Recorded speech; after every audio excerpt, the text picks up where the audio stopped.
Sri Matre Namaha. Welcome to Sri Matrika. I am your companion on this journey, and today we gather once again at the lotus feet of Lalita Mahatripurasundari. In this space, we move beyond concepts to experience the Divine Mother as the very breath of our lives. Whether you're a long-time practitioner or a seeking soul, I am honored to walk this path of silence, sound, and surrender with you.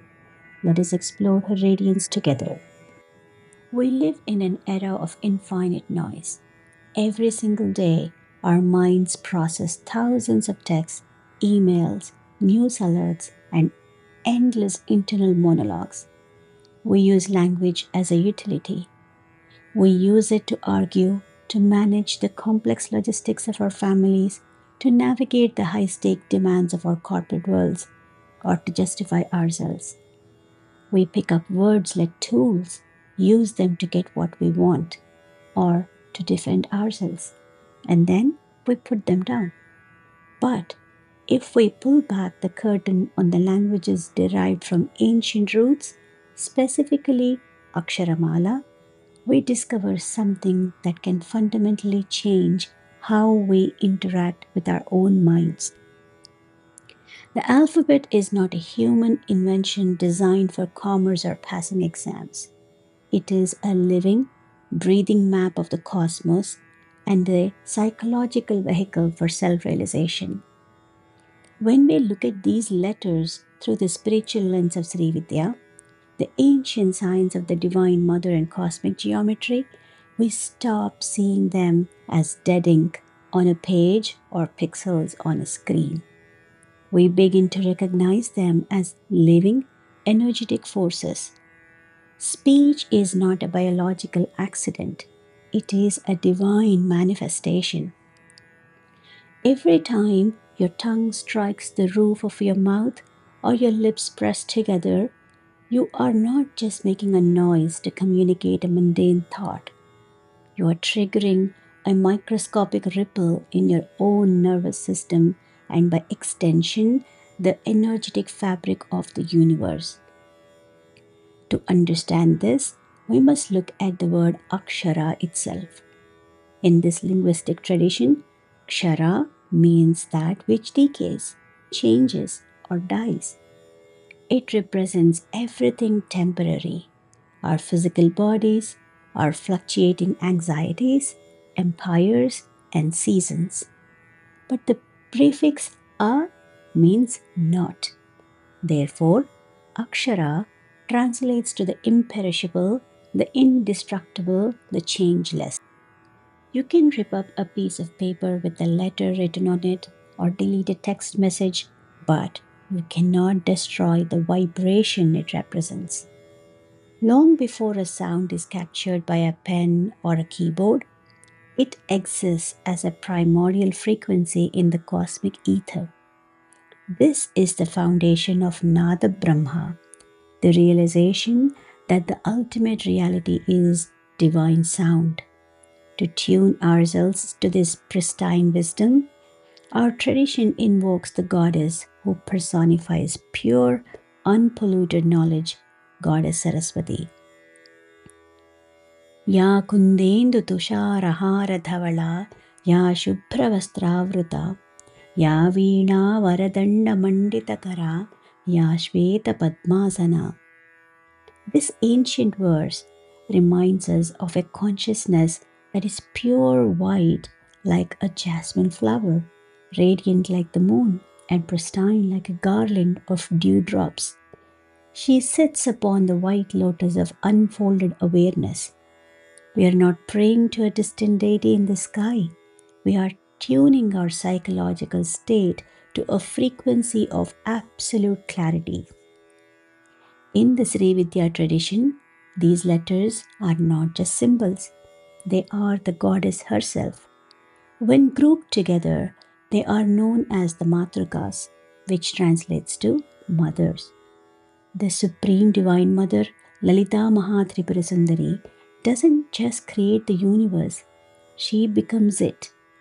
And her physical body is made entirely of these 51 alphabets. Imagine absolute consciousness as a single beam of pure white light.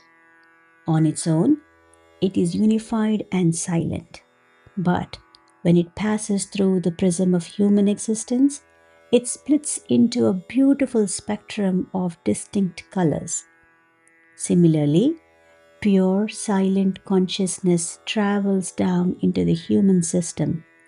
As it passes through our spiritual spine and out through the throat, it splits into 50 plus distinct expressions. These are the matrikas. As the Lalita Sahasranama notes, Matruka Varnarupini. Salutations to the Divine Mother, whose very form is composed of the letters of the alphabet. The alphabet is literally the geometry of creation, the verbal equivalent of the Sri Chakra. To make this highly relevant to our modern psychology, Srividya breaks down how a thought becomes a spoken word through 4 stages of sound known as vak. Understanding this is the key to mastering our own overthinking minds. First is paravak. This is pure silent intention. It rests deep in the root of our being. It is soundless, peaceful, and entirely unified. Second is Pashyanti. This is when the intention becomes a visual flash or an urge in the heart. It has not formed into words yet. It is just a feeling, an intuition. Third is Madhyama. This happens in the mind and throat. This is our internal monologue. This is the stage where we overthink, where we argue with people in the shower, where we draft emails in our heads. Most of our humanity is psychologically trapped in Madhyama, exhausting their nervous systems with unspoken chatter. Fourth is Vaikhari. This is the actual spoken word, the physical sound that leaves our lips and enters the world. The spiritual practice of Srividya is the science of reverse engineering this process. We use structured sound to calm the chaos of Madhyama and trace our awareness all the way back to Para, the profound, unbreakable silence within. This cosmic psychology is built right into the structure of the alphabet, which is split into 2 sacred dimensions, Swara or vowels and Hallu as or the consonants. In Srividya, this is the eternal union of Kameshwara and Kameshwari, that is Shiva Shakti occurring right inside our own mouths. Vowels can be pronounced completely independently. You do not need any other sound to say A or E because they are entirely self-sustaining. Vowels represent Shiva, the pure witness, the unchanging spirit, the silent observer behind your thoughts. Consonants, however, cannot be fully expressed on their own. If you try to pronounce ka or ma without a vowel at the end, the air simply chokes in your throat. Consonants require the indwelling presence of a vowel to take form. Therefore, consonants represent Shakti, the dynamic mind, matter, and action. Just as the mind cannot operate without the light of consciousness behind it, a consonant cannot sound out without a vowel. Every single word we speak is a mystical marriage of pure awareness and dynamic energy. For a practitioner, this becomes deeply transformative when we map these sounds onto our subtle body. Imagine your spine as a sacred stringed instrument. Running up the center is the Sushumna Nadi, and strung along it are the chakras. In Srividya, Your physical body is the Sri Yantra, and the chakras are the intersection points of cosmic geometry. When our vital life force flows through these intersections, it creates natural sound frequencies. Let's look at the psychological map of our spine. Muladhara, the root center at the base of the spine, governs our survival instincts, our fears of scarcity, and our need for safety. It holds four grounding sounds: Vam, Sham, Sam, and Sam. When we are anxious, this area is out of tune. Swadhisthana, the sacral center, governs our desires, our emotional attachments, and creativity. Manipuraka chakra. The solar plexus the next six is the letters seat of the ego, Vam, our drive for control, and our inner fire. And it houses the heavy, explosive retroflex consonants like dum, dham to pham. Anahata, the heart center, is where we move past our individual ego into empathy and love. It resonates with the gentler consonants from kam to tham. Vishuddha chakra, the throat chakra, is the center of expression. Remarkably, this center houses exactly 16 vowels, the swaras. The throat is the bridge where the silent witness Shiva allows the mind Shakti to express herself. As we ascend into the brain to the Ajna chakra, the third eye, there are only two petals, housing Hum and Ksham. These represent the total balancing of our dualities, good and bad, past and future, me and you. Here, the judgmental mind collapses into pure inner vision. Finally, at the Sahasrara, the 1,000-petal lotus at the crown, the entire alphabet repeats across 1,000 pathways. It is the completion of the human matrix.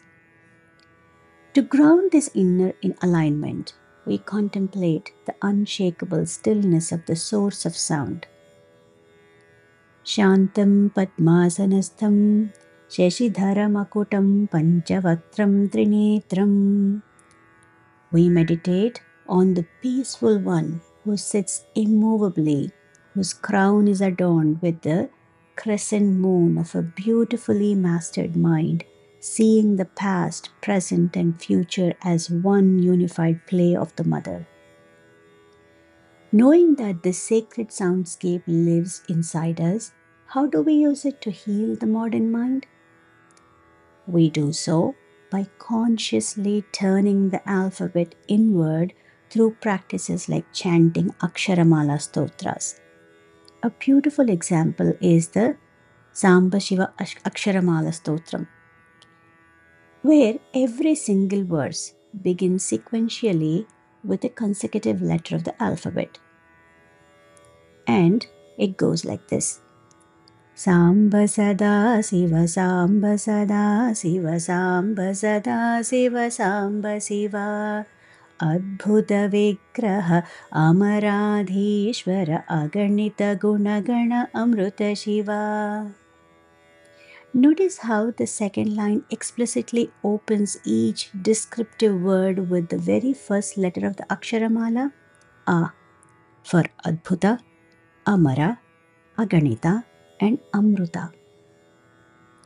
Why do this instead of just listening to a regular song?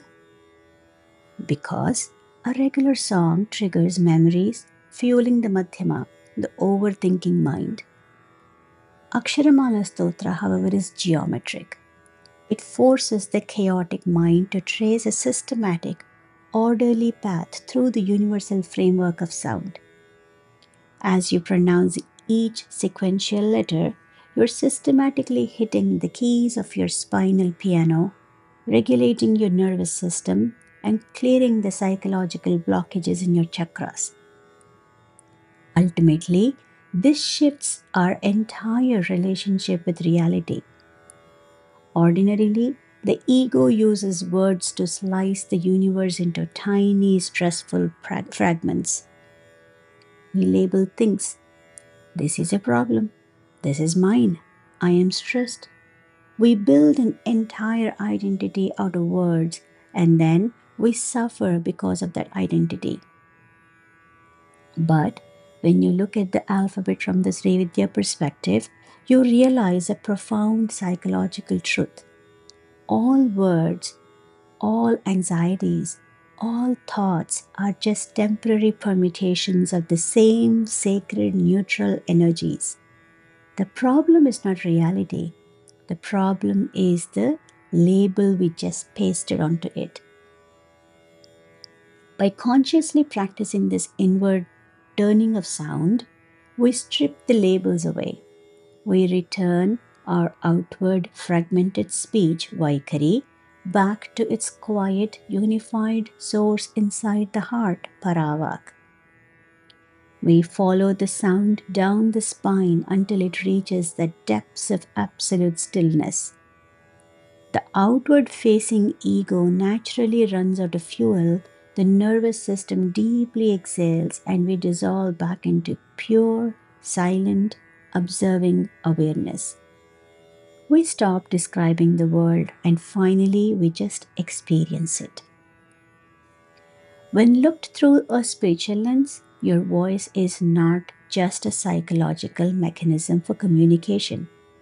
It is a literal conduit for Matrika Shakti, the creative mother energies of the cosmos. Because speech, that is Vak, is the final concrete stage where pure consciousness solidifies into physical reality, it carries an immense karmic and energetic weight. Every word we utter acts as a sonic sculptor, shaping our internal nervous system and our external reality. When we misuse this energy, the consequences are deeply psychological and energetic. In our modern world, it is incredibly easy to fall into the trap of unnecessary gossip, casual criticism, or hurtful words. We often treat these behaviors as harmless social currency. However, from a yogic perspective, using your sound energy for gossip or cruelty is equivalent to taking a beautifully tuned sacred instrument and dragging it through the mud. To understand why this happens, we must again revisit the four stages of sound. Paravak, which is pure silence, Pashyanti is intuition, Madhyama is mental chatter, Vaikari is the spoken word. When you engage in gossip or malicious speech, you're forcing your energy to contract directly within Madhyama, the mental chatter, and Vaikari, the spoken word. This creates an immediate disruption in the subtle body. Agitation of the throat, Vishuddha Chakra. The throat chakra is meant to be the seat of pure expression and space, Akasha Tattva. When it is weaponized to tear someone else down, it creates a harsh, turbulent friction that restricts the free flow of prana or the life force to the brain. Contraction of the heart, Anahata. Hurtful words require a temporary numbing of empathy. To judge or diminish another human being, the chest area naturally tightens, closing off the 12 petals of the heart chakra and trapping your awareness back down in the lower centers of the ego and survival, that is Manipura and Mooladhara. Every word you speak is heard first by your own ears and processed first by your own cells. When you speak ill of another, you are bathing your own subconscious mind in that exact frequency of hostility. The nervous system doesn't differentiate between a threat outside or a threat generated by your own tongue. It simply registers the stress. To speak ill of another is a fundamental spiritual error because Lalita Mahatripura Sundari manifests as all beings The person you're gossiping about is an expression of the Divine Mother. Therefore, weaponizing Vak against another is an act of spiritual self sabotage. You are using the Mother's own sound energy to attack the Mother herself. How do we correct this? How do we sow the seeds of using our sound energy exclusively for good? The answer lies in the ancient practice of Vak Shuddhi, the purification of speech. This is not about moral policing, it is about protecting your own energetic peace. A powerful psychological tool to practice Vakshuddhi in daily life is passing your words through the three gates of speech. Before any thought crosses from Madhyama to Vaikhari, let it pause at these three internal checkpoints. What are they? First, is it true? Ask this for yourself. Am I speaking from absolute verified fact, or am I repeating a narrative born of assumption? Second, is it necessary?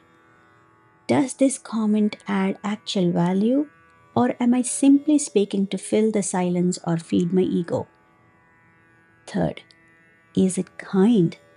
Even if something is true, is it delivered with the spirit of compassion, or is it designed to sting? If a word cannot pass all three gates, we return it to the silence. When you consciously decide to use your voice only for good, to uplift, to heal, to speak truth, or to remain silent, something extraordinary happens to your practice. Your words begin to carry weight. This is known as Vak Siddhi, a state where your speech becomes so aligned with cosmic truth that what you say naturally manifests and brings healing to those around you. When you use your voice to chant stotras, comfort a family member, or speak with absolute integrity in your workspace, you are reversing the contraction of your energy. You are allowing the pure white light of Paravak to flow unhindered through your spine, opening the chakras, soothing your nervous system, and creating a harmonious resonance in the world around you. Our voice is a sacred bridge. Every word is a choice to either construct a sanctuary of peace within oneself or to trigger a chaotic storm. Choose to let our speech be an echo of the eternal silence. Thank you for walking through this sacred soundscape today. Take a deep breath, soften your internal dialogue, and keep listening to the beautiful eternal silence that lives right there between the sounds. I humbly bow down to the Divine Mother, the Guru Tattva, and to all the gurus and family members who have been supporting us through this journey of light. Om Shanti, Shanti, Shanti. Shri Matre Namaha.